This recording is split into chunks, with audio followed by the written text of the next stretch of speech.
Hi everybody, welcome back. In today's lecture, we're going to focus on punctuation for the first time. So in this section, we've been focusing purely on grammar, but grammatical range and accuracy, that IELTS band descriptor category, it does specifically mention punctuation as one of the important elements of achieving a band 7 and above score. It needs to be fairly accurate and effective punctuation.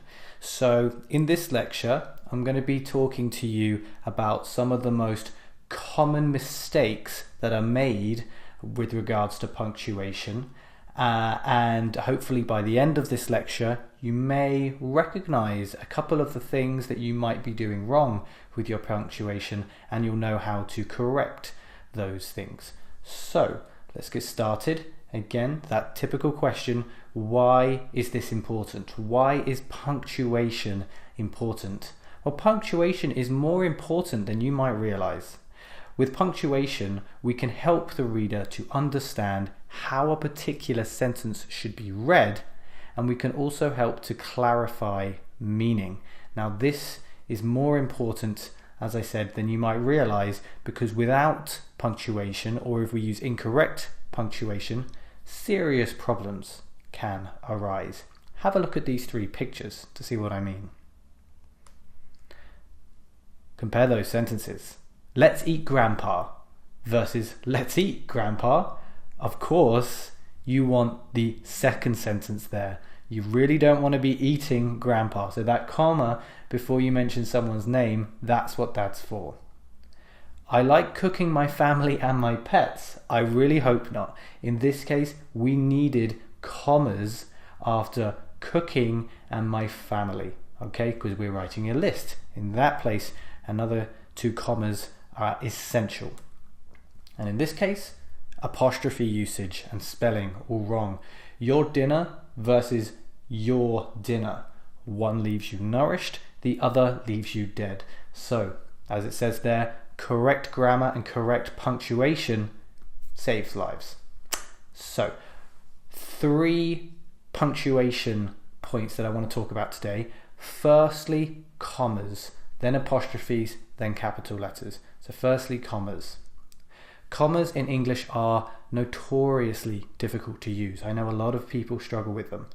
However, there are some rules which make comma usage simpler and easier to understand and apply. For essay writing, task 2 essays, the following 4 rules are going to be the most relevant to us. Use a comma after a dependent clause that starts a sentence. Let's have a look at what that looks like. To avoid overpopulation in cities, the countryside must be developed. So the dependent clause here is to avoid overpopulation in cities. By dependent clause, we just mean that to avoid overpopulation in cities cannot exist on its own. It's dependent on another part of the sentence. It cannot exist by itself. It wouldn't make sense. However, notice that if we swap the sentence around, then we no longer need the comma. The countryside must be developed to avoid overpopulation in cities. That way round, there would be no comma. So you use a comma after a dependent clause that starts a sentence. Use a comma before any coordinating conjunction that links to independent clauses. By coordinating conjunction, we're talking about words like and, but, because, yet, and things like that. So, the government must give doctors a higher salary, comma, and they must also provide quality facilities. So you can see the 2 independent clauses here. The government must give doctors a higher salary. That's an independent clause, can exist on its own. And they must also provide quality facilities. That's an independent clause. It can survive on its own.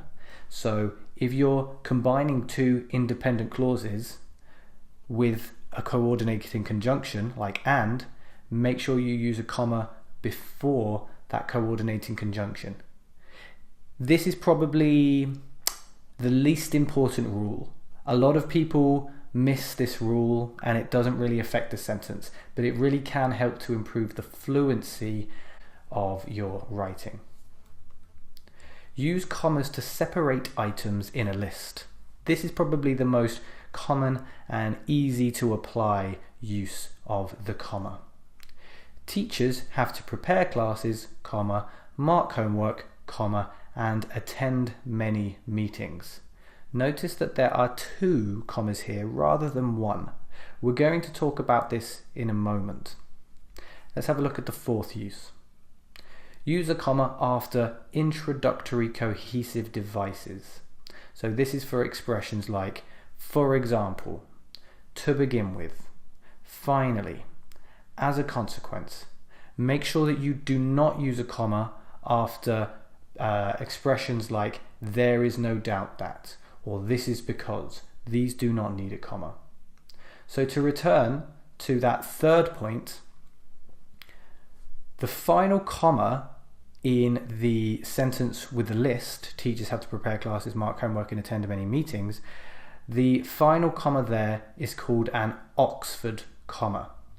It is an optional addition, but it can help to avoid confusion at times. So you don't have to have that 2nd comma, but it can really, really help. So a lot of academics use it. It's up to you though. Let's move on from the commas and think about apostrophes. Now there are 2 main instances where apostrophes are commonly used. Possessives, such as Mary's pen, Mary owns the pen, it's Mary's pen, and contractions, Mary's here, Mary is here. So where we're contracting a subject and an auxiliary verb together to create one word. However, we must not use contractions in essay writing because it's very informal, so we will only focus on the former usage of apostrophes here, which is possessives. So how do we use apostrophes with possessives, and what are the common mistakes that people make? Well, for a singular noun, nice and easy, you just add an apostrophe plus s, and then you have formed the possessive. It is the government's responsibility. Government apostrophe s, nice and simple. For singular and plural nouns which end in s, only use an apostrophe, not another s. So let's have a look at some examples. Employee happiness is the boss's responsibility. Notice here that we're not choosing to add another s on the end of boss, just the apostrophe is enough. And the behavior of children is their parents' responsibility. Same case here, no extra s, we already have the s, so it's just apostrophe, and then you move on to the noun. For irregular plural nouns, add an apostrophe plus s at the end of the plural noun to form a possessive. So what does that look like?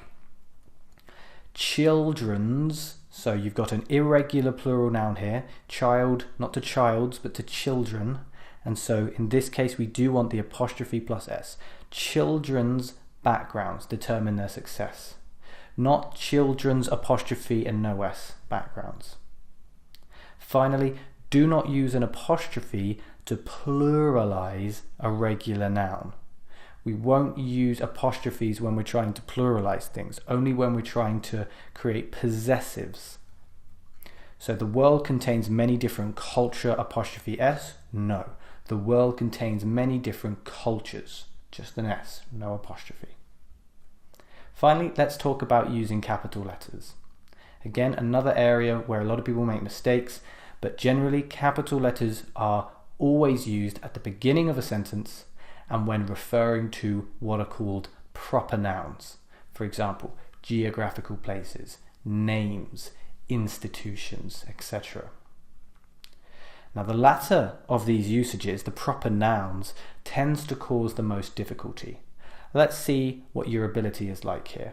Where would you place capital letters in these sentences? Welcome to Oxford University. Many people go to Oxford to see the university there. It is the government's responsibility. It is the responsibility of the UK government. Now, before you answer this question, I really want you to think about whether each noun is a proper noun or if it's just a general noun. Okay, so have a go, see if you can work out where the capital letters go, and continue the video when you're ready. Hopefully you have something that looks like this. Of course, the beginning of the sentences always have capital letters, but notice the rest. Welcome to Oxford University. You can even hear it in the way that it's said. This is a proper noun, it's an actual place, it's an institution. Welcome to Oxford University, capitalizing both of those nouns there. Look at the second sentence. Many people go to Oxford, yes, Oxford, because it's a geographical place, to see the university there. The university is not capitalized because we are not talking about an institution. If we wanted to talk about it in terms of the institution, we'd need to give it its full name, which is Oxford University, and then we would capitalize that. Next sentence. It is the government's responsibility. Again, capitalizing the first letter, but we're not capitalizing government because we haven't given it the full name. But if you contrast that with the final sentence, it is the responsibility of the UK government. You've got that nice full sounding institution, and because of that we're going to capitalize the G in government as well, of course, as the UK. Finally, let's look at this all together. I'm going to give you a paragraph now, and in the paragraph there will be 11 punctuation areas. Can you find them all? So here's the paragraph. Now, I want you to read this paragraph, then pause the video, try to find as many areas as you can. As I said, there are 11 punctuation areas altogether. Then when you think you've found them all, press play and we'll see if you've got them right.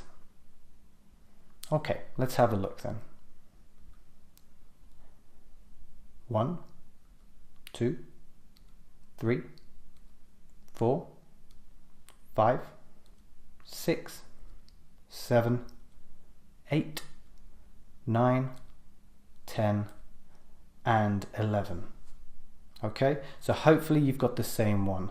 We want to firstly remove a comma, then we want to add a comma, we want to remove an apostrophe, we want to turn an uppercase letter into a lowercase letter, then remove an apostrophe, then add a comma, then capitalize the T, then add a comma after problem, then use a lowercase g in government, then remove the comma after this, then add an apostrophe after people and before S. If you got all of those right, you should have a paragraph which looks like this. And if you did so, fantastic. All of those rules that we were talking about before have been absorbed and applied to this paragraph.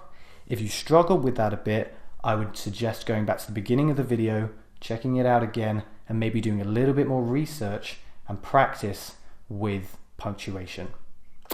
Either way, I hope that this lecture has been helpful as always, and I will see you in the next one.